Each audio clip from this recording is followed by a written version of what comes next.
Hello पढ़ाकूस, तो मैं आपका वेलकम करती हूँ आपके अपने चैनल पढ़ाकू पे। हम पढ़ा रहे हैं एनिमल किंगडम विच है जो है क्लास 11 का चैप्टर 4 एनिमल किंगडम। तो हमने इसके पहले सारे कैरेक्टरिस्टिक्स जिसके बेसिस पर हम क्लासीफाई करेंगे सब हमने पढ़ लिया था। अब हम एक एक करके सारे किंगडम का जो मेरे जितने भी सब किंगडम्स है वो पढ़ेंगे और एक वीडियो में एक पढ़ेंगे छोटे छोटा और समझ के डिटेल में पढ़ेंगे। और जितने हमने जो करेक्टर्स पढ़ लिए ना अब उसके बाद हमारे लिए बहुत ईजी हो जाएगा। तो बहुत ईजी तरीके से हम इसे पढ़ेंगे, ठीक है। पॉरीफेरा का मतलब है स्पॉन्जेस। इसे हम इनमें पोर होता है इसलिए हम इसे पोर बियरस भी कहते हैं और पोर्स को हम क्या कहते हैं ऑस्टिया, ठीक है। इनके जनरल कैरेक्टरिस्टिक है हैबिट एंड हैबिटाट है। दे आर सेसाइल मतलब मोटाइल नहीं है, सबस्ट्रम में अटैच रहते हैं। ऑल आर एक्वेटिक, बहुत सब एक्वेटिक होते हैं, मोस्टली मरीन होते हैं और कुछ ही फ्रेश वाटर होते हैं, ठीक है। लेवल ऑफ ऑर्गेनाइजेशन सेलुलर है। फ्रेश वाटर का एग्जांपल यहाँ पे हमने स्पॉन्जिला लिखा है।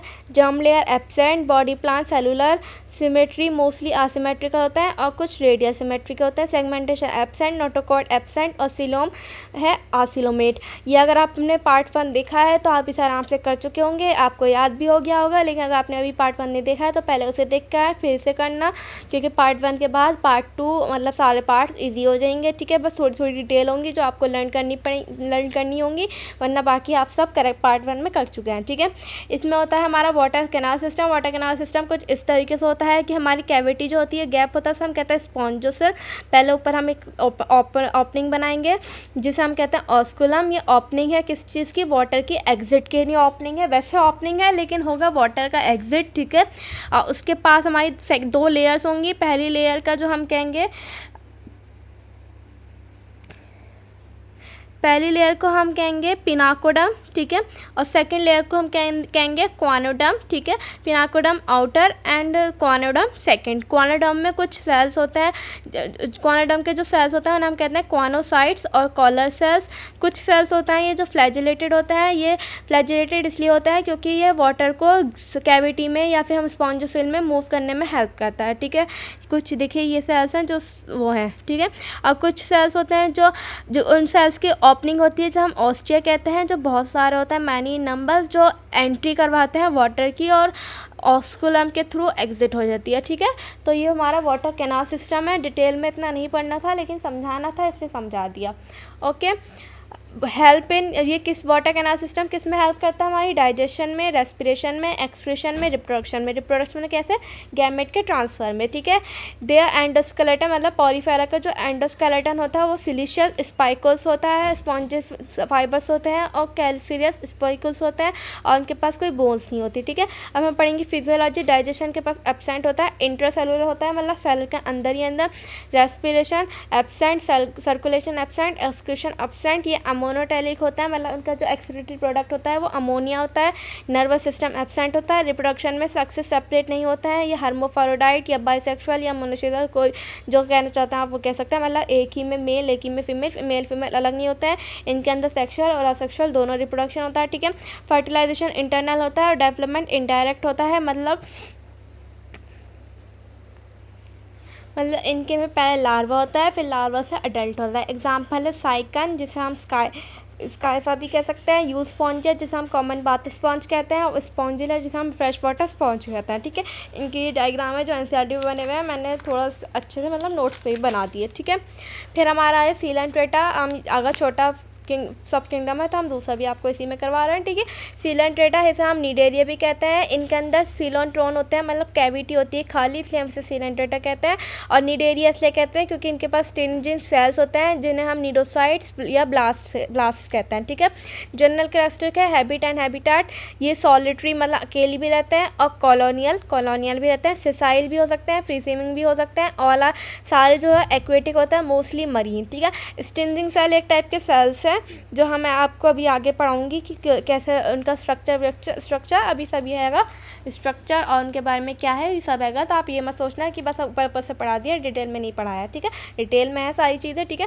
लेवल ऑफ ऑर्गेनाइजेशन टिश्यू, ये चीज़ मैं डिटेल में नहीं पढ़ाने की क्योंकि मैं आपको पार्ट 1 में पढ़ा चुकी हूँ, पहले भी बता दिया था मैंने। और ये फिजियोलॉजी ये सब मैं आपको पार्ट 1 में पढ़ा चुकी हूँ, ठीक है। Germ layer diploblastic, coelom acoelomate, body plan, blind sac, symmetry, radial symmetrical, segmentation circulation absent होती है और नोटोकॉर्ड एब्सेंट होता है। नोटोकॉर्ड सब में एब्सेंट होता है सिर्फ हेमिकॉर्डेटा और कॉर्डेटा को छोड़ के, ठीक है। तो उनके पास दो बॉडी फॉर्म्स होता है, एक सिलेंड्रिकल शेप का और एक अम्ब्रेला शेप का, ठीक है। सिलेंड्रिकल शेप का कुछ स्ट्रक्चर ऐसा होता है, इनके पास दो लेयर्स होती हैं, बाहर वाली होती है सबसे एपिडर्मिस, फिर इसके अंदर होती है मीसोग्लिया जो जेली लाइक होती है, फिर इसका इनके अंदर एक कैविटी होती है जिसे हम कहते हैं गैस्ट्रोवेस्कुलर कैविटी। कैविटी मतलब स्पेस। इनके पास हेयर लाइक स्ट्रक्चर होता है जिसे हम कहते हैं टेंटिकल्स, और इनका बॉडी स्टॉक होता है, मतलब जो ये पूरा बीच वाला पार्ट है हम कहते हैं बॉडी स्टॉक, और ये बीच वाला जो खाली स्पेस है हम कहते हैं इसे गैस्ट्रोडर्मिस, और ऊपर जो होता है वो माउथ और एनस दोनों एक ही होता है, ठीक है। एक ही ओपनिंग होती है, ये भी आप पार्ट 1 में पढ़ चुके हैं, किसकी एक ओपनिंग होती है और किसकी अलग अलग ओपनिंग होती है, ठीक है। अम्ब्रेला शेप में भी बिल्कुल सेम स्ट्रक्चर होता है, बस वो अम्ब्रेला शेप का हो जाता है, ठीक है। Mouth and anus same, tentacles, epidermis, mesoglea, gastrovascular, gastrodermis सब चीज़ सेम होती है, ठीक है। सिलेंड्रिकल वालों को हम पॉलिप कहते हैं और अम्ब्रेला वालों को हम मेड्यूसा कहते हैं, ठीक है। पॉलिप सिसाइल होते हैं, अटैच होते हैं सबस्ट्रेटम से, असेक्सुअल फॉर्म होती है, इनके पास स्टेटोसिस्ट नहीं होती है। एग्जाम्पल है एडेम्सिया जिसे हम सी एनिमॉन्स कहते हैं और हाइड्रा, ठीक है। जो मेड्यूसा होते हैं वो फ्री स्विमिंग होते हैं, सेक्सुअल फॉर्म होती है, स्टेटोसिस्ट होती है इनके पास जो एक बैलेंसिंग स्ट्रक्चर है जो बैलेंस करके रखता है, ठीक है। सिलेंड्रिकल तो कहीं पे भी उलट पुलट होता रहेगा, लेकिन अम्ब्रेला एक जगह रहता है, ऐसा समझ लीजिए आप। एग्जाम्पल है ऑरेला जिसे हम कहते हैं जेलीफिश, ठीक है। अब ये पॉलिप से मेड्यूसा, मेड्यूसा से पॉलिप कैसे कन्वर्ट होता है वो ये दे रखा है, इस प्रोसेस को कहते हैं मेटाजेनेसिस, कि सिर्फ कुछ में ही होता है, सब में नहीं होता है। पॉलिप असेक्सुअली डिवाइड होगा, बनाएगा मेड्यूसा जो एक सेक्सुअल फॉर्म है, और फिर मेड्यूसा सेक्सुअल फॉर्म है, फिर सेक्सुअली डिवाइड होकर बनाएगा पॉलिप जो एक असेक्सुअल फॉर्म है, फिर वो आगे असेक्सुअली डिवाइड होता है, ठीक है। सिंपल, बहुत इजी है। ये किस किस में होता है? फाइसेलिया में, ओबेलिया में। ओबेलिया को हम क्या कहते हैं? सीपर। एग्जाम्पल्स आपको खुद याद करने पड़ेंगे, या तो ट्रिक बना लीजिए या जो आप चाहें जैसे चाहें जो भी करना है आपको कर लीजिए, ठीक है, लेकिन याद होनी चाहिए, ठीक है। अब हम पढ़ेंगे स्ट्रक्चर ऑफ सिनोडोब्लास्ट और साइट्स जिसे हम स्टिंजिंग सेल्स भी कहते हैं। ये कहाँ होता है? ये टेंटिकल्स पे होता है, जो ये हेयर लाइक स्ट्रक्चर है। इनके पास नेमेटोसिस्ट होता है जो एक पॉइजन होता है, ठीक है। ये किस चीज़ में स्टोर होता है? स्टिंजिंग कैप्सूल के अंदर होता है स्टोर। कैसे होता है मैं बताती हूँ। बाहर प्लाज्मा मेम्ब्रेन, बाहर है प्लाज्मा मेम्ब्रेन, इसमें न्यूक्लियस भी है, ये है लेसो, थ्रेड ट्यूब है, ये ऊपर सिनोडिसिल है, ये फनल है, और इसके अंदर जो यू शेप है यह स्टिंजिंग कैप्सूल जिसके अंदर हमारा नेमेटोसिस्ट जो पॉइजन है वो भरा होता है। ये किस चीज़ में हेल्प करता है? ये ऑफेंस और डिफेंस में हेल्प करता है, ठीक है। इन कोरल एक्सक्लूसिव प्रॉपर्टी है, some polyps forms in marine water, कुछ पॉलिप फॉर्म मरीन वाटर में पाए जाते हैं जिनके सराउंड होता है कैल्शियम कार्बोनेट जो सिक्रीट करता है कलरफुल, ठीक है।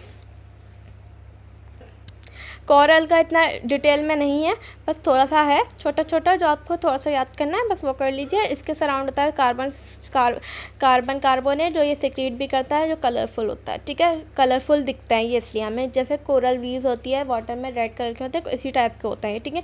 फिजियोलॉजी, डाइजेशन इनकम्प्लीट होता है, बोथ इंट्रा और एक्स्ट्रा सेलुलर दोनों डाइजेशन करते हैं, बाहर भी अंदर भी। Respiration absent, circulation absent, excretion absent. Nervous system first time होता है इसमें, अपोलर न्यूरॉन्स डेवलप्ड होता है, नर्व सेल्स होता है जो एक नर्वस नेट में ऑर्गेनाइज होता है, ठीक है। रिप्रोडक्शन यूनिसेलुलर बाइसेक्सुअल दोनों होता है, इसलिए सेक्सुअल एंड असेक्सुअल रिप्रोडक्शन दोनों होता है, ठीक है। फर्टिलाइजेशन इंटरनल भी होता है, एक्सटर्नल भी होता है। डेवलपमेंट डायरेक्ट भी होता है, इनडायरेक्ट भी होता है। सेंसरी स्ट्रक्चर होता है, इसके अंदर टेंटेकल्स जो कैप्चर करते हैं प्रे को, और स्टेटोसिस्ट भी इसमें ही प्रेजेंट होता है, ठीक है। प्रे कैसे कैप्चर करते हैं? मतलब ऐसे पकड़ लेते हैं, बालों का ऐसे करके बंद कर लेते हैं, ठीक है। प्रे कैप्चर करते हैं खाने के लिए, ठीक है। तो एग्जाम्पल है इसके फाइसेलिया जिसे हम कहते हैं Portuguese man of war, Adamsia sea anemone, Pennatula sea pen, Gorgonia sea fan, दोनों नाम याद होने चाहिए, कॉमन भी और साइंटिफिक भी। Meandrina brain coral, obelia sea fur, aurelia jellyfish, hydra fresh water polyp, ठीक है। तो आज का इतना ही, अगले हम नेक्स्ट वीडियो की शुरुआत करेंगे टीनोफोरा से। तो मिलती हूँ मैं आपको नेक्स्ट वीडियो में। Thank you for watching.